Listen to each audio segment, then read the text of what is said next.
No, I'm saying the answer is in Genesis. Talking about the gorilla versus the cyborg? Sure. Gorilla with chainsaw, But guys, excuse me. how you doing? Welcome to Big Bang Cinema, the first episode of 2019. I'm Isaac, the new shirt Anderson. I am Tyler. I got this out of the hamper, Keen. That's more like it. And this is a movie show where we talk about movie news. Movie reviews. And everything in between. Thank you guys so much for coming back. So, real quick before we go any further, I think we should mention that Mr. Christopher Darkins will not be joining us very often this season. He will be here every now and then, but unfortunately he had a class during this time, so school comes first. But we thought we might send him off with this beautiful video. Yeah, we'll always Weird remember. for you to be up here, man. I know, right? That's what I was thinking. God rest his soul. Don't say God rest his soul. Because Rest in peace.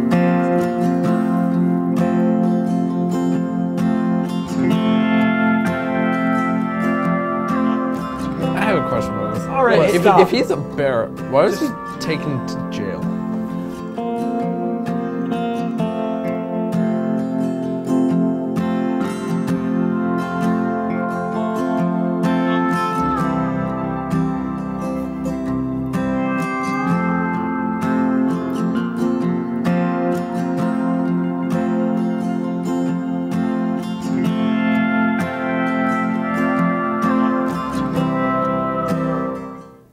Amen. But for real, Chris, he will be back every now and then. But But I feel like he's here with us now. yeah, I mean, it's almost like he's right above us, He is right watching above. over us. Rest in peace, Chris. Hope I you know. find He's peace, actually in man. the classroom right above us. That's why I said that. But anyway, speaking about looking above, Spider-Man is coming out pretty soon later this year. And the new trailer for Spider-Man Far From Home just came out, and it's a doozy. It's got Gyllenhaal in it. It's got Gyllenhaal in it. We got to preface it. It's Jake Gyllenhaal. Gyllenhaal might be like some weird pudding that's over like in the European section. Or Maggie. You don't want that either. Maggie, yeah. Well, nobody wants Maggie. Oh. Oh, poor Maggie. She was in one really good movie. That was all. But yeah. So Secretary. I don't know about that one. Right. But Tyler, what did you think about this one? I thought it was kind of out there. Okay, what do you mean by why it's so out there? It's not really like a Spider-Man-ish that I kind of thought. It's weird seeing Spider-Man not in New York. That's all I can really say. Yeah, well, I get why they probably did this. If you don't know, if you haven't seen the trailer yet, Spider-Man goes to Europe on a class trip, and stuff hits the fan. Nick Fury shows up, even though he disintegrated along with Spider-Man. Spoilers. And now he's fighting big monsters in Europe. This could have happened before. It could happen. I think it's confirmed it comes after. Okay. So my big question is why not New York? That's like having the Ninja Turtles in like, I don't know, ancient Japan. Just a bad idea. Yeah, you know, well, like I said, I feel like the studio. No, I'm not going which studio. I'm not going to name which one's Sony, but I mean it's totally. I feel like something like we haven't seen Spider-Man out of his element before. We got to take him to Europe or something. We've seen him in New York. We've never seen him out of here. Why not Toronto? Yeah, well, Or Alberta? that might be a completely different film. It'd just be like if you had to take him to another country, like, can you imagine in Mexico trying to swing and all the houses are like this high up? just all. He's like, boom, just smacks right on the ground. he would have to kind of like do Yeah. back rows. His back would be massive. And he like tries to deliver pizzas, and then he ends up like eating some of it. Then he's got like really bad, like he gets food poisoning. Wouldn't that be a good movie, Spider-Man with food poisoning? That sounds like a boring movie. But yeah, as far as this trailer goes, They could climb I the border. wasn't feeling this trailer, I have to say. I feel like Spider-Man, the reason I like Spider-Man as a character is because he deals with like the smaller things and everything. Granted, he's in the Avengers movies and they're kind of a lot bigger and everything. I'll accept that. But I like the fact that Spider-Man is he's in a smaller universe and he doesn't fight all these massive super villains with like 70 feet tall water monster with magic powers and all that. See, I have a theory that none of it's real. Well, I believe he's just an actor, okay. just acting. Okay, well, I mean, But that I mean Mysterio. okay, Mysterio's causing illusions like that. Yeah, illusions. Well, and maybe so. And if that's so, I'd be cool with that. But if it's just like monsters everywhere, he's got to fight 17 different villains. And then he teams up with Scooby-Doo. Yeah. Well, I don't want to see the 5 different villain roster that we've seen in all these different movies lately. But I mean, maybe I'm just getting the wool pulled over my eyes. and maybe this is not really what the movie's going to be. Maybe it's going to be really cool. Well, like pulling that wallpaper over your eyes, buddy. Yeah, I know. Maybe Sony isn't really taking the reins on this one as much as I think they have. But also, yeah, Sony didn't have much to say about the trailer because it didn't give much away. And also, Jake Gyllenhaal is playing Mysterio. What do you think about him, real quick, before we go on? Mysterio's a neat character. Okay, I think Jake Gyllenhaal is an interesting choice to play him. Yeah. I like Jake Gyllenhaal as an actor. I know some people that don't, but I do like him for the most part of some of his roles and everything. I think he can pull something like this off. I just wonder how they're going to treat it. I believe so too. It'd be real fun if like they do a whole thing about him like sitting on a plane and like getting a layover and like misses it, and it's like 12 hours him walking around a terminal. Yeah, like it's a real travel. Real travel? Because he's not taking that start jet anymore. It's like him waiting in the Cinnabon line for 2 hours. Yeah, he's like, oh, why am I in line for a Cinnabon? Oh. And then having to pay $17 for it. But anyway, yeah, that's Spider-Man trailer. Time to go on to Coming America 2. Coming to America. Coming to America. I said Coming America. Coming to America. So apparently they're making a second one of these because we need it. Eddie needs money. Eddie, that's the title of this movie, is Eddie Needs Money. Right. Because Mr. Church didn't cut it. Yeah, it sure didn't. So yeah, if you don't know, what is Coming to America to the people? Have you seen it? I've seen it.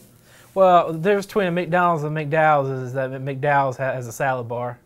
Well, to our millennial viewers that have never seen Coming to America, what is Coming to America about? He's an African prince. And he goes to America, and he decides to.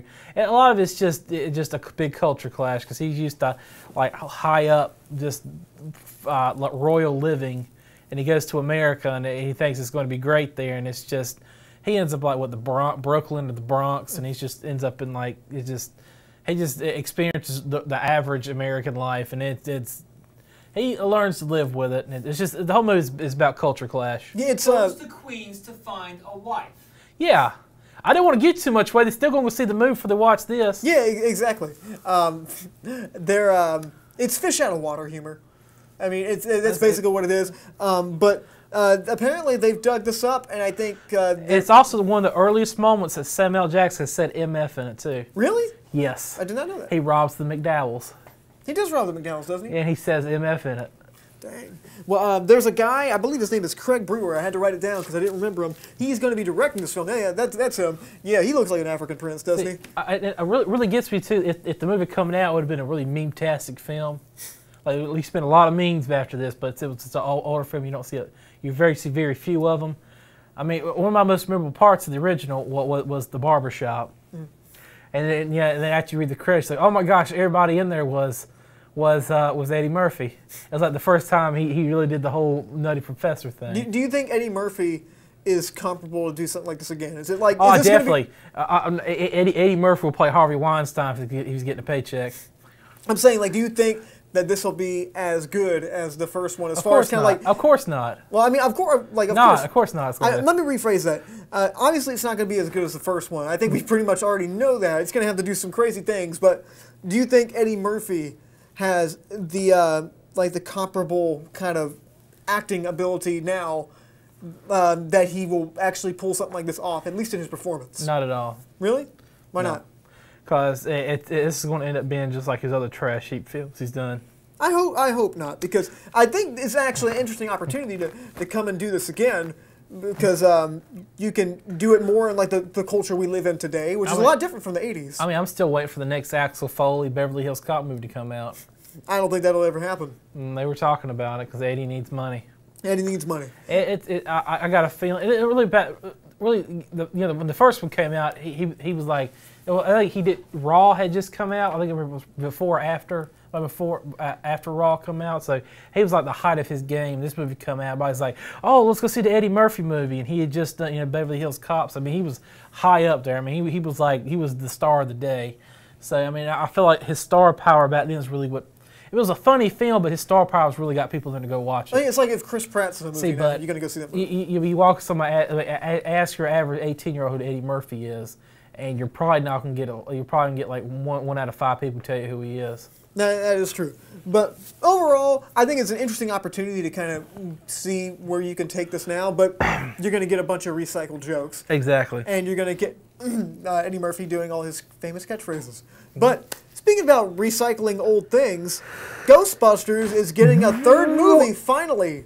Oh my goodness. We've talked about it for years and years and years and years and years, and Bill Murray has turned all of them down.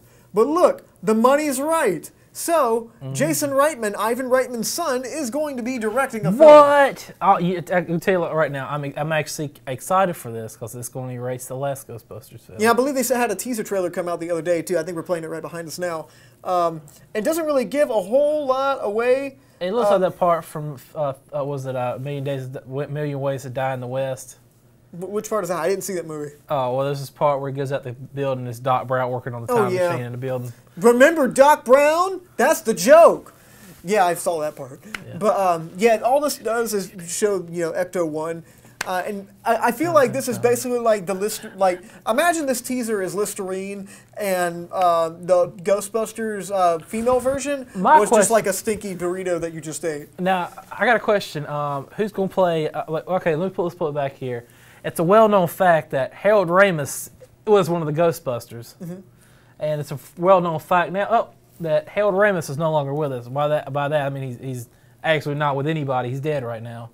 So, I mean, is it going to be 3 Ghostbusters and you have a replacement Ghostbusters? It's going to be, I'm Harold Ramis' long-lost kid. I'm going to be replacing him. That would suck so bad. It's like, oh, it's Harold Ramis' kid. No, I mean, I want to carry my dad's legacy and hunt ghosts. This is probably what's going to happen. I didn't even think about that. I was just thinking they were going to move on without him. Well, what chance is it going to be a woman that's going to take over his spot? Well, because diversity? Probability. It's high probability. High probability. Dude, I'm amazed how fast they turned on the old Ghostbusters that they literally just made like 2 years ago. Yeah. It's like, oh, we didn't do that. What are you talking about? Oh. No. Don't look in the corner over there. That's all the Blu-rays we didn't sell.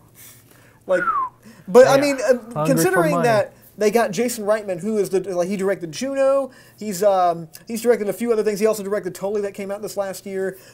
He's directed a lot of movies.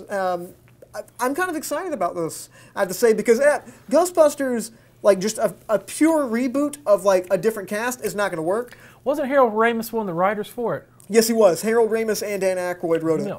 And Dan Aykroyd actually believes in aliens, and he was trying to write an actual alien thing, and Harold Ramis wanted to do silly stuff, and it was kind of a weird clash. That's another story, but what was I talking about? Talking about Harold Ramis being dead. No, that wasn't it. Yeah, you're right. You're well, he's dead now. He's do you think his ghost is going to show up and they got to capture his ghost? But that's what you said. It wouldn't work as a pure reboot like they did with the Kristen Wiig and Melissa McCarthy one. It doesn't work like that. No. I think it works if you bring the same cast back and they're a little bit older, they're slubbier. It's not even the same cast. Just don't make everybody the comic relief. Yeah, well, if the writing's right, if the chemistry's right, the timing's right, and everything, I think it could work, and it'd be funny to see all the older Ghostbusters try to be all the action heroes. It'd be kind of funny, because that's just Dolph Lundgren should take his spot. No, I would think that's hilarious. He's not schlubby enough. He needs to be schlubby. It's like a Kevin James type of looking guy, not a Kevin James type acting guy. But yeah, enough about Ghostbusters 3. I'm excited about it. Anything else to add? I'll watch it. Heard that. Speaking about watching it, John Wick 3. This is one of the best news stories on the roster this week. Yeah. John Wick 3 just came out with a trailer, and I don't know, have you seen the trailer? I am pumped for it. I think I saw it before they even released it. Oh, wow. Well, they came out with a teaser the other day. Those Russian websites really treating you well, huh? Yes, sir, they are. No, excuse me, Korean. Okay, well, John Wick 3 is obviously a sequel to John Wick 2, which was a sequel to John Wick. Just thought you might want to know. And basically all this started because John Wick's dog got murdered by some idiot. I believe it was Theon Greyjoy from Game of Thrones. And they all ended up dead. Everyone died. Yeah. And John Wick is basically a big, long story short, John Wick is just a really awesome, assassin type, soldier kind of guy. No. He goes after the assassins. Well, he's the assassin that kills the assassins. Somebody messed with them, and then he goes on a killing spree, and that's how the movies go. He's the boogeyman. Okay, yeah, well, he's Baba Yaga. The whole point of these movies is basically just set pieces for Keanu Reeves to have cool action scenes. Yeah, that's what these movies are. They're his Mission Impossible. And just be cool in general. Yeah, and it works too. I mean, he's really, really good in these movies. Fantastic. I don't know. What are you looking forward to about John Wick 3? Okay, what I've heard is they're going to do a spin-off. I heard this is going to introduce a spin-off for a television show. It's going to be about the hotel. Okay, like where all The the assassins hang out. It's going to be about like assassins in the hotel, and I think what was the Ian McShane? He's going to be starring in it. Lance Reddick's going to be in it? Ian McShane. Did I say his name right? I don't know. Nobody knows. Yeah. So I'm looking forward to it. I mean I want to see it, and I mean it's just like I said, it's like a Western Kurosawa type just amalgamation of just awesomeness. It's just really, really well choreographed action, really well directed action scenes, and a really cool performance by Keanu Reeves. And I mean, there's not a lot of dialogue to it. I mean, if you go back and read through if you read the script, there's not a lot of dialogue. No, I'm excited to see this because if you haven't seen the last one, basically he did something. I don't want to spoil the second one for you, but basically he gets kicked out of this organization, and now everyone's after him. I just want to warn everybody: Ruby Rose is in the film, and You know, in the second one? They made her a mute so she couldn't act, so that was really well done. That's a little fun trait that you can see in movies. It's like if someone is not speaking and just like standing around looking They're terrible actors. They just can't act. And so they made them not have any lines. But guys, thank you so much for watching so far. We really do appreciate it. Thank you so much for coming back in this new year. You can leave us a comment at facebook.com/studio67ncc. If you want to tell us anything, let me know if you're watching. Let me know if you're not watching. Let me know if you work at the Alamo Draft House, because you're cool guys. If you're on Tinder, let us know. Well, I'm sure you can just look on the app and find that out. It gets really awkward when you see people you know on Tinder. But guys, thank you so much for watching. And you've already asked them out in real life. Yeah, it gets even weirder. But anyway, we're going to be back after this short commercial break. When it comes to culinary arts, Nash Community College is here to turn your burning passion for food into a career. Our chefs, with over 70 years of highly qualified industry experience, are here to point you in the right direction, teaching and handing down classical culinary techniques that will improve your skills and help you cut your way into the food industry. Gain invaluable experience, vital to cooking and preparing delicious food, served in a personal and creative environment. To learn more about the Culinary Arts program, visit nashcc.edu.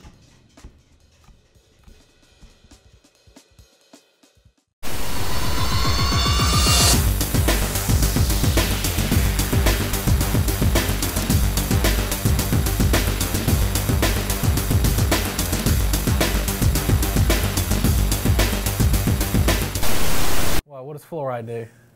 Oh, hi. Welcome back to Big Bang Cinema. Fluoride makes your teeth strong. No, it does not. Just look at my teeth. Anyway, guys, I'm Isaac Anderson. You just don't brush. Okay. I'm Tyler. Tyler.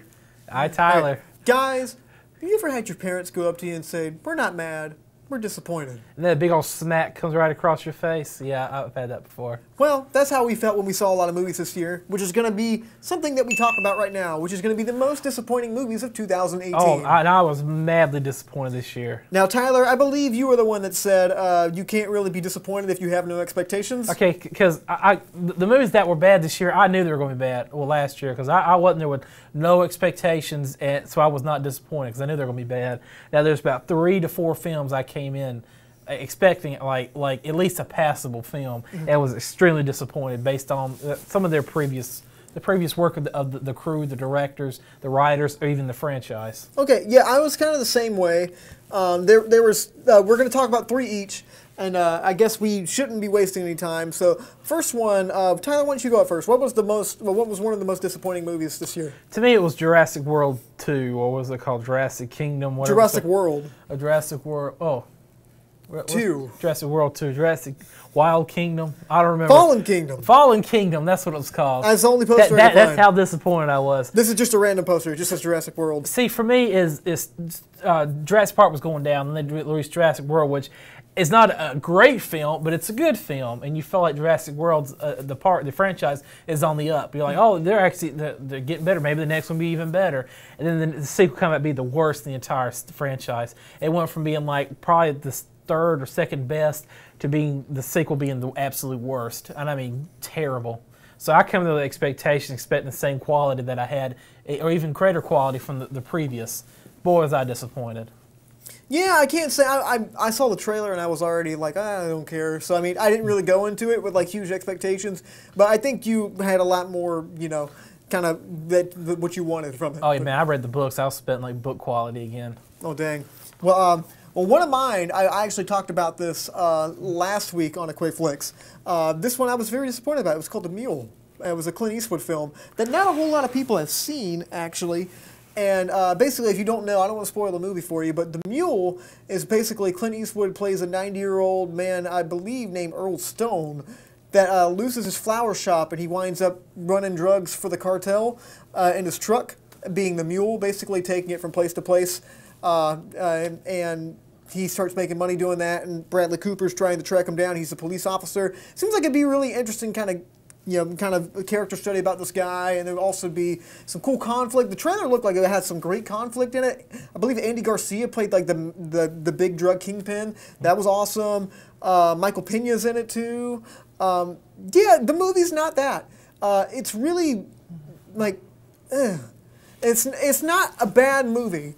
And it's not great. It's just kind of like, I expected something really cool, like a Gran Torino-esque kind of film. But in reality, I just got more like The English Patient, like, oh, another scene. Cool. And, I mean, that's really disappointing. Granted, Clint Eastwood's 90 years old, and he's almost 90. So, I mean, maybe some of these movies are not getting really the intensity that they once had. And granted, I didn't want, explosions and things going and plot point every 10 pages in the script. That's not okay. It just felt like it missed opportunity. Every single time, like, oh my goodness, he's going to get caught. Oh, he just rubbed Ben Gay in his hands. Okay. Like, it could have been so much more. And also, the woman that played the granddaughter could not act to save her life. I'm sure she's a fine actress in other things, but yeah, not so great in this one. But yeah, that was very disappointing to me. Tyler, what else did you think was disappointing this year, besides your life?